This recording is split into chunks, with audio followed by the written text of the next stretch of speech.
Problem जो कि related है कॉम्बिनेशन से। कॉम्बिनेशन जैसा कि हम जानते हैं कि चीज़ों को जितनी भी मुमकिन तरतीब है उसमें लिखना, लेकिन ऑर्डर जो है वो रिपीट ना हो, मतलब कि चीज़ें दोहराई ना जाएं। ठीक है, जैसे इस बात को हम यूँ समझ सकते हैं कि 8 बंदों का एक ग्रुप है और उसमें से 4 बंदों को सिलेक्ट करना है। यानी मैं यूँ कहूँ कि 4 सीट्स हैं हमारे पास, 4 चेयर्स हैं और 8 बंदे जो है हमने सिलेक्ट करने हैं। ठीक है, अब उसमें सबसे पहले हम परमुटेशन की देख लेते हैं कि कितने पॉसिबल वेज बनते हैं।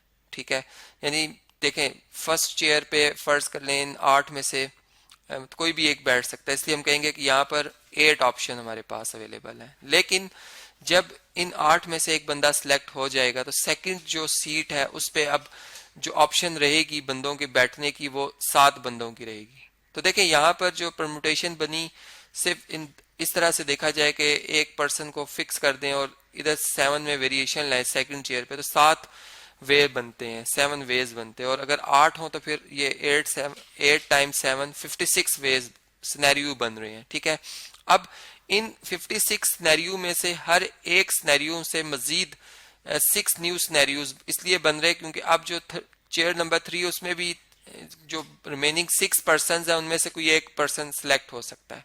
तो 56 को अगर हम 6 से मल्टीप्लाई कर दें तो ये हमारे पास क्या जवाब आएगा जी, इसको हम देख लेते हैं। 56 टाइम्स 6 ये बनता है 336। ठीक है, और फिर चेयर नंबर जो 4 है उस पे जो पर्सन आ सकते हैं, अब 5 रह गए, उनमें से कोई भी एक सिलेक्ट हो सकता है, तो मल्टीप्लाई बाय 5 भी आएगा इसमें मजीद। तो ये हमारे पास जो परमुटेशन बनी 1680 बन गई, 1680। अब इसमें हमने ये बात देखी है कि जो हमारे पास ऑब्जेक्ट्स थे, मतलब वो 8 थे, लेकिन जो स्पेसिस थे यानी जो चेयर्स थी, चूंकि 4 बंदों को सिलेक्ट करना था। ठीक है, अब वो 4 जो चेयर्स हैं वो आपस में उनकी मतलब जो परमुटेशन है वो भी हम यहाँ पर देख सकते हैं कि अगर 4th चेयर वाला पर्सन फर्स्ट चेयर पे आ जाता और 1 वाला 4th पे, तो बात तो एक ही है। ठीक है, मतलब बंदे तो वही हैं, सिर्फ उनकी चेयर्स बदल गई हैं। ठीक है, चूंकि हमने 4 बंदे सिलेक्ट करने हैं, तो उस सेंस में अगर देखें तो 4 ऑब्जेक्ट्स को 4 स्पेसिस पे अरेंज करने के जो हमारे पास वेज होते हैं वो अगर हम यहाँ पे कैलकुलेट कर लें, जैसे चेयर 1 पे फर्ज करें अगर 4 बंदों में से कोई भी एक बंदा बैठ सकता, तो यहाँ पे 4 पॉसिबिलिटीज हैं। लेकिन चेयर 2 पे बैठने के लिए अब 3 रहेंगे क्योंकि 3 पर्सन अब पीछे बच गए, एक ऑलरेडी यहाँ पर बैठ चुका होगा। ठीक है, तो ये 12 सिनेरियो बनते हैं 4 टाइम 3। और थर्ड चेयर पे बैठने के लिए अब हमारे पास 2 पर्सन पीछे बच गए हैं, उनके दरमियान मतलब होगा हमारे पास कि कौन सा पर्सन बैठेगा या कौन सा बंदा सिलेक्ट होगा या नहीं होगा।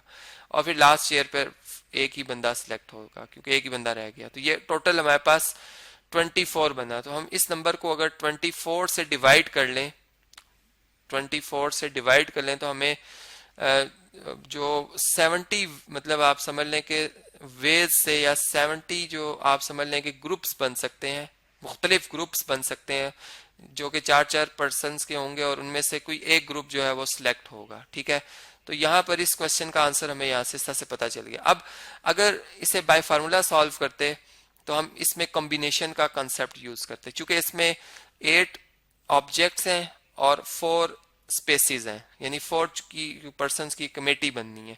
तो इसको हम इसे एक्सपेंड करते हैं कि हम लिखेंगे 8 फैक्टोरियल ओवर जो ऑब्जेक्ट्स की तादाद है, सॉरी स्पेसिस की तादाद है वो लिखेंगे 4 फैक्टोरियल टाइम्स, अब जो ऑब्जेक्ट्स और स्पेसिस का डिफरेंस बनता है जो कि 8 और 4 का डिफरेंस 4 है, उसका भी फैक्टोरियल हम डिवाइजर में लिखेंगे।